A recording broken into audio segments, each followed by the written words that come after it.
Bismillahirrahmanirrahim. Assalamualaikum warahmatullahi wabarakatuh dan salam sejahtera.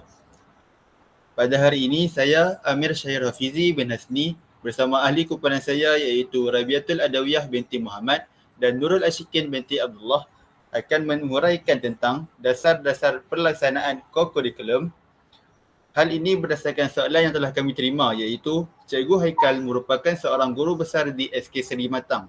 Beliau mendapati murid-murid di sekolahnya tidak melibatkan diri dengan aktif dalam aktiviti co-curriculum kerana mereka lebih berfokus terhadap mata pelajaran akademik. Semangat muhibah dalam kalangan murid-muridnya juga tidak diamalkan dengan baik sewaktu pelaksanaan aktiviti co-curriculum. Berdasarkan pernyataan ini, kami dapat simpulkan bahawa yang pertama, murid-murid Cikgu Haikal tidak berminat untuk menyertai aktiviti co-curriculum. Yang kedua adalah hal ini mungkin kerana murid-murid Cikgu Haikal tidak didedahkan dengan pengetahuan kepentingan aktiviti co-curriculum. Oleh itu, pelajar-pelajar ini tidak mempunyai semangat kerjasama yang tinggi dan perpaduan yang tinggi dalam diri mereka. Hal ini telah bercanggah dengan falsafah pendidikan kebangsaan yang menerapkan semangat kerjasama antara murid itu sangatnya perlu tinggi. Oleh itu, bagi membantu Cikgu Haikal mengatasi masalahnya, saya akan menerangkan tentang maksud tentang co-curriculum. Yang pertama, definisi co-curriculum. Kegiatan co-curriculum dapat dimaksudkan dengan apa-apa kegiatan yang dirancang daripada proses pengajaran dan pembelajaran di luar bilik darjah, iaitu kurikulum yang memberikan murid peluang untuk menambah, mengukuh dan mengamalkan kemahiran dan nilai-nilai yang dipelajari di bilik darjah. Selain itu, dalam Warta Kerajaan bertarikh 31 Disember 1997, kegiatan co-curriculum di sekolah kerajaan dan bantuan kerajaan perlulah mengandungi perkara-perkara yang berikut, iaitu yang pertama adalah penyertaan dalam sukan dan permainan, contohnya seperti penyertaan dalam bola sepak, bola tampar, bola baling dan sebagainya. Yang kedua adalah penyertaan dalam persatuan dan kelab, contohnya persatuan adalah persatuan sains dan matematik, persatuan kemahiran hidup dan persatuan sebagainya. Yang ketiga adalah penyertaan dalam pasukan pakaian seragam. Contohnya adalah kadet remaja sekolah, pengakap, persatuan bulan sabit merah dan sebagainya.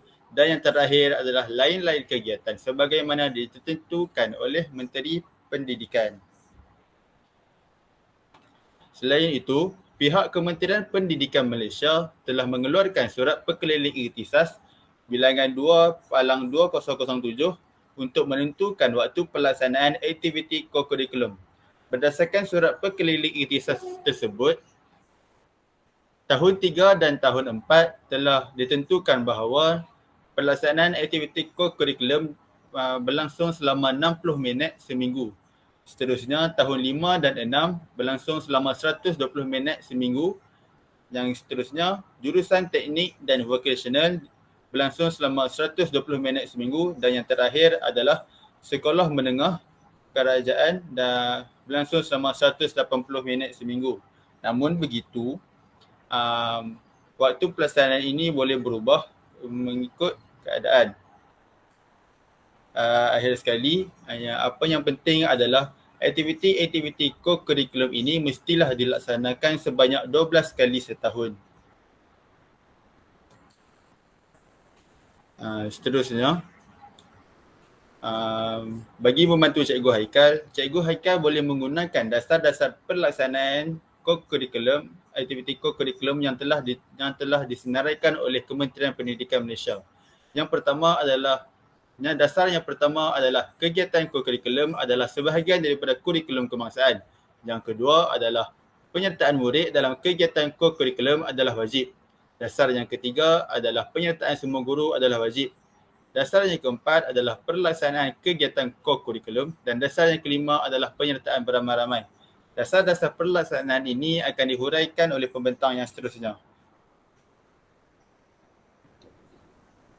Baiklah, terima kasih Amir Syahir. Sebelum itu saya akan menjelaskan tentang apakah aktiviti co-curriculum. Kerana terdapat murid yang kurang faham tentang apakah aktiviti co-curriculum ini. Aktiviti co-curriculum adalah sebahagian daripada co-curriculum sekolah dan setiap murid mestilah melibatkan diri mereka dalam aktiviti ini. Aktiviti ini boleh dijalankan di dalam atau di luar bilik darjah mengikut kesesuaian aktiviti mereka. Dengan andaian bahawa murid-murid tidak mendapat pengalaman tertentu di bilik darjah, maka aktiviti co-curriculum dapat menyediakan pelbagai pengetahuan dan pengalaman untuk perkembangan mental, minat, bakat, jasmani, rohani dan pembentukan nilai-nilai estetika serta sosial yang positif. Seterusnya. Sekarang saya akan membentangkan dasar utama co-curriculum yang boleh membantu Cikgu Haikal dalam menyelesaikan masalah beliau, iaitu dasar pertama. Kegiatan co-curriculum adalah sebahagian daripada co-curriculum kebangsaan. Mengikut Seksyen 18 Akta Pendidikan 1996, kurangan Akta 550, co-curriculum kebangsaan ialah suatu program pendidikan yang termasuk co-curriculum dalam kegiatan co-curriculum yang merangkumi semua pengetahuan, kemahiran, norma, nilai, unsur kebudayaan dan kepercayaan untuk membantu perkembangan seseorang murid dengan sepenuhnya dari segi jasmani, rohani, mental dan emosi serta untuk menanamkan dan mempertingkatkan nilai moral yang diingini dan untuk menyampai pengetahuan. Seterusnya, mengikut Sub Peraturan 3-1 Peraturan Pendidikan, Co-Curriculum Kebangsaan 1997 yang diterbitkan sebagai PU-A531/97, melaksanakan co-curriculum di sekolah adalah wajib. Kegagalan atau keengganan melaksanakan kegiatan co-curriculum adalah satu kesalahan yang jika disabitkan bersalah, boleh dijatuhi hukuman denda atau penjara ataupun kedua-duanya sekali di bawah penalti am. Sekarang saya akan menjelaskan tentang hukuman seseorang yang enggan melaksanakannya di bawah Akta 550 iaitu penalti am. Yang pertama ialah Seksyen 18 Akta Pendidikan 1996 Akta 550. Jika seseorang itu melakukan kesalahan di bawah Akta 550 yang baginya tiada penalti diperuntukkan dengan nyata, boleh disabitkan kesalahan. Seseorang itu boleh didenda tidak melebihi RM5,000 atau dipenjara selama tempoh tidak melebihi 6 bulan atau kedua-duanya sekali. Yang seterusnya, mengikut Seksyen 135 Akta Pendidikan 1996, penalti am, seseorang yang melakukan kesalahan di bawah Akta 550 ini boleh dalam satu hal kesalahan yang berterusan, boleh disabitkan, dikenakan hukuman denda harian yang tidak melebihi RM500 sebagai tambahan kepada apa-apa penalti yang lain. Boleh dikenakan kepadanya di bawah Akta 550 ini berkenaan dengan kesalahan itu bagi setiap hari kesalahan itu diteruskan. Seterusnya saya akan menjelaskan tentang kepentingan dasar 1. Yang pertama ialah dasar 1 dapat melahirkan murid yang seimbang dalam perkembangan mental dengan perkembangan rohani, jasmani dan emosi. Selain itu, ia juga dapat membentuk perkembangan intelek dan rohani serta emosi murid. Ia juga dapat menggalakkan kecergasan fizikal supaya murid dapat sihat dan dapat berdikari. Seterusnya saya akan menjelaskan dasar yang seterusnya yang dapat membantu Cikgu Haikal, iaitu dasar 2, penyertaan murid dalam kegiatan co-curriculum adalah wajib. Yang pertama ialah penyertaan setiap pelajar. Matlamat gerak kerja co-curriculum yang dikehendaki ialah penyertaan setiap orang pelajar. Setiap pelajar hendaklah mengambil sebahagian sekurang-kurangnya dalam satu gerak kerja pakaian seragam, satu kegiatan persatuan kelab dan satu kegiatan sukan atau permainan. Perkara ini dapat dilihat dalam perkara 5.1 Surat Perkeliling Ikhtisas Bil 1/1985 KP BS 8591 jilid 2/29. Selain itu, sekolah juga haruslah mewujudkan peluang yang seluas-luasnya kepada murid untuk menyertai kegiatan co-curriculum yang mereka minati.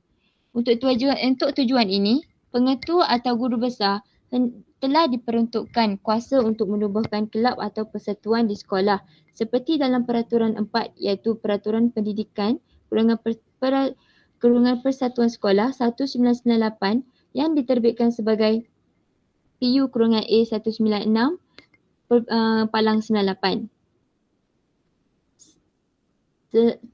Seterusnya, penyertaan, kehadiran dan pencapaian murid dalam kegiatan kokurikulum hendaklah direkodkan dan diberi penilaian.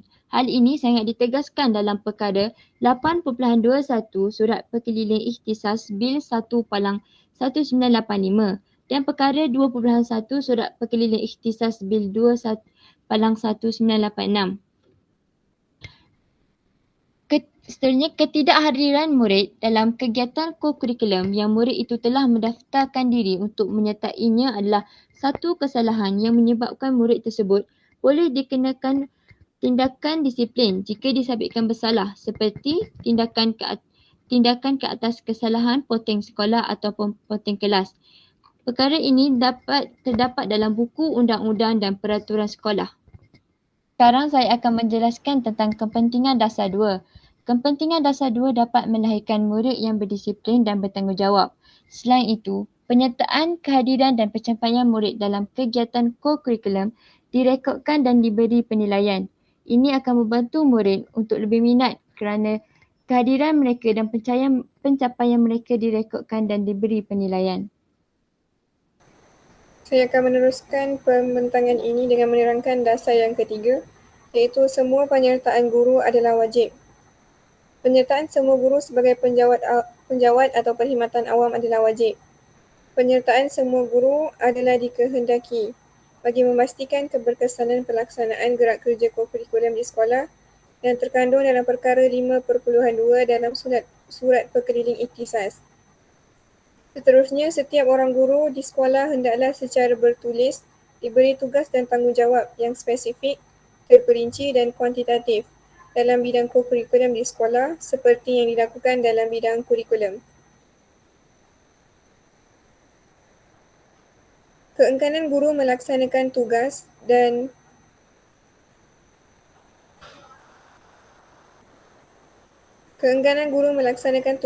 tanggungjawab yang telah diperuntukkan adalah satu kesalahan daripada segi keperluan perkhidmatan atau kepatuhan dan kebertanggungjawaban penjawat awam ataupun moral dan wibawa keguruan yang boleh dikenakan tindakan disiplin mengikut perintah-perintah pegawai awam, kelakuan dan tata tertib. Seterusnya saya akan menerangkan mengenai kepentingan dasar yang ketiga, iaitu penyertaan semua guru adalah wajib. Penyertaan semua guru sebagai penjawat awam dalam mengurus, menyedia dan mengelola kegiatan kokurikulum sekolah adalah wajib dan penting bagi memastikan keberkesanan pelaksanaan gerak kerja kokurikulum di sekolah. Pada masa yang sama, guru-guru juga dapat mengamalkan kehidupan yang sihat dengan menyertai aktiviti kokurikulum yang dianjurkan. Walaupun sentiasa sibuk dengan kerja, kesihatan juga amat penting sebagai contoh dan ikutan kepada murid-murid.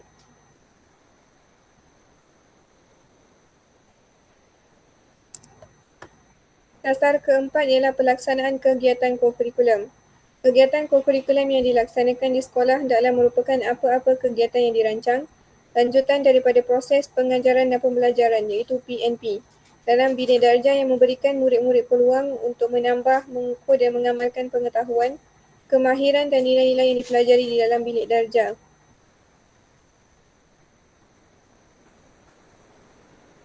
Setiap kegiatan kokurikulum yang dilaksanakan hendaklah dirancang dengan maksud mempunyai matlamat, objektif, kaedah pelaksanaan dan kurikulum kegiatan serta skema penilaian pragmatis dan progresif. Setiap kegiatan kokurikulum yang dilaksanakan hendaklah mengandungi beberapa elemen seperti pengetahuan, pengalaman dan kemahiran baharu serta nilai-nilai murni yang membantu membangunkan intelek, jasmani, emosi dan rohani murid secara seimbang. Seterusnya adalah kepentingan dasar utama pelaksanaan yang keempat iaitu kegiatan kokurikulum. Memberikan murid-murid peluang untuk menambah, mengukur dan mengamalkan pengetahuan, kemahiran dan nilai-nilai yang dipelajari di dalam bilik darjah. Murid-murid dapat mempelajari teknik baru daripada aktiviti yang disertai.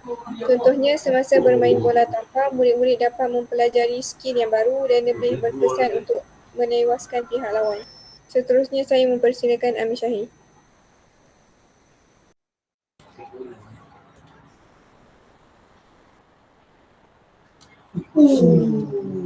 Seterusnya, dasar yang kelima adalah penyertaan beramai-ramai.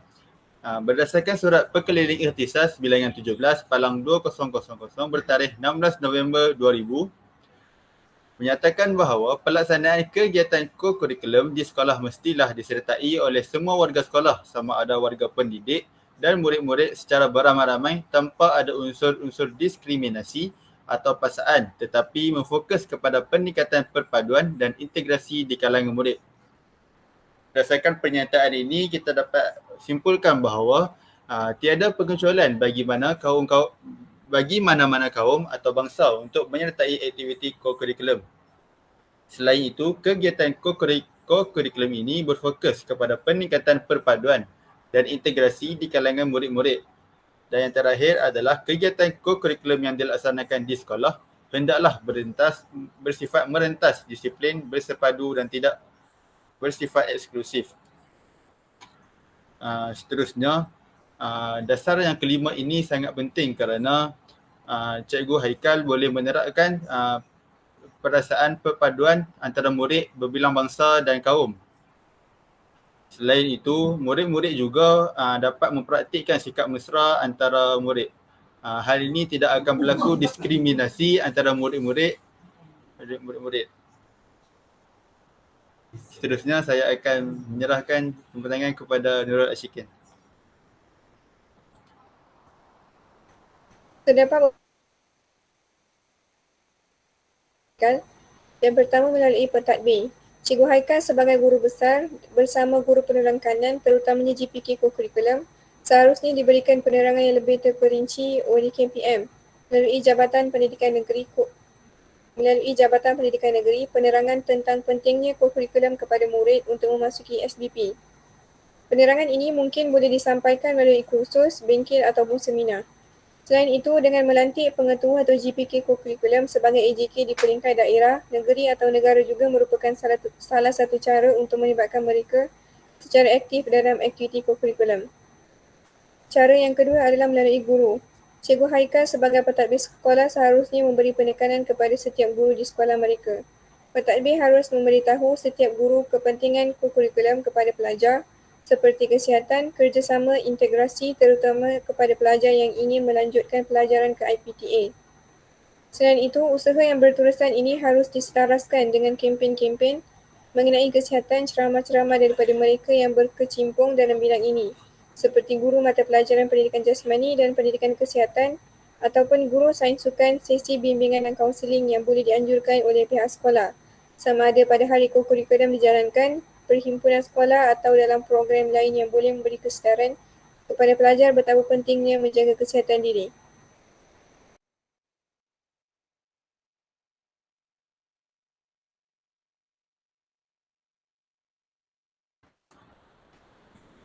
Seterusnya, sebagai guru besar SK Seri Matang, Cikgu Haikal boleh mengadakan Hari Anugerah Kecemerlangan bagi menghargai murid-murid yang telah mengambil bahagian dalam aktiviti ko-kurikulum. Hari anugerah ini sangat penting kerana murid-murid yang menyertai aktiviti ko-kurikulum itu akan berasa mereka dihargai oleh pihak sekolah. Kesannya, murid-murid yang tidak mengambil bahagian dalam aktiviti ko-kurikulum ini akan tergerak untuk mengambil bahagian dalam aktiviti ini kerana melihat murid-murid lain mendapat pengiktirafan daripada sekolah. Selain itu, sebagai guru besar sekolah, Cikgu Haikal juga perlu menyediakan fasiliti-fasiliti yang baik untuk menjayakan aktiviti ko-kurikulum ini. Fasiliti-fasiliti yang baik ini akan merangsang murid untuk minat terhadap aktiviti ko-kurikulum. Contohnya aktiviti dalam penyertaan sukan. Pada zaman ini, sukan yang sering disertai oleh murid-murid adalah seperti bola sepak, hoki, bola tampar dan sebagainya. Oleh itu, fasiliti-fasiliti yang terbaik untuk sukan-sukan ini adalah seperti tianggul, jaring, bola yang elok dan sebagainya. Oleh itu, murid-murid akan lebih berminat kerana mempunyai fasiliti dan kemudahan yang baik untuk mereka menyertai aktiviti-aktiviti kokurikulum ini. Seterusnya, saya mempersilakan Rabiatul. Terima kasih. Sekarang saya akan membentangkan cara mengatasi yang dapat dilakukan oleh Cikgu Haikal sebagai pengetua sekolah Seri Matang untuk mengatasi masalahnya, iaitu beliau boleh menubuhkan kelab baru. Dengan menubuhkan kelab-kelab baru yang dapat menarik minat murid-murid seperti kelab reka bentuk dan berenang, ia dapat membantu murid untuk menyertai kegiatan co-curriculum ini kerana kelab yang mereka sertai adalah kelab yang mereka sangat minat. Dan seterusnya, Cikgu Haikal juga haruslah mengenakan tindakan disiplin, di mana mengenakan tindakan disiplin kepada murid-murid yang tidak menyertai kegiatan co-curriculum dengan memasukkan nama murid yang tidak menyertai kegiatan co-curriculum itu ke dalam buku disiplin. Dengan ini, murid akan menyertai kegiatan co-curriculum kerana tidak mahu dikenakan tindakan disiplin. Ini sahaja daripada saya. Dan mempersilakan Ashkin. Kesimpulannya, dasar-dasar utama dan dasar-dasar sokongan pelaksanaan co-curriculum di sekolah perlulah direalisasikan dalam kerangka dasar pendidikan kebangsaan yang berteraskan falsafah pendidikan kebangsaan. Lebih banyak penunjuk dan kuantitatif perlu dirumuskan untuk menghasilkan suatu penanda aras, iaitu benchmarking bagi menentukan prestasi pelaksanaan co-curriculum yang lebih objektif dan komprehensif. Sekian itu sahaja. Terima kasih.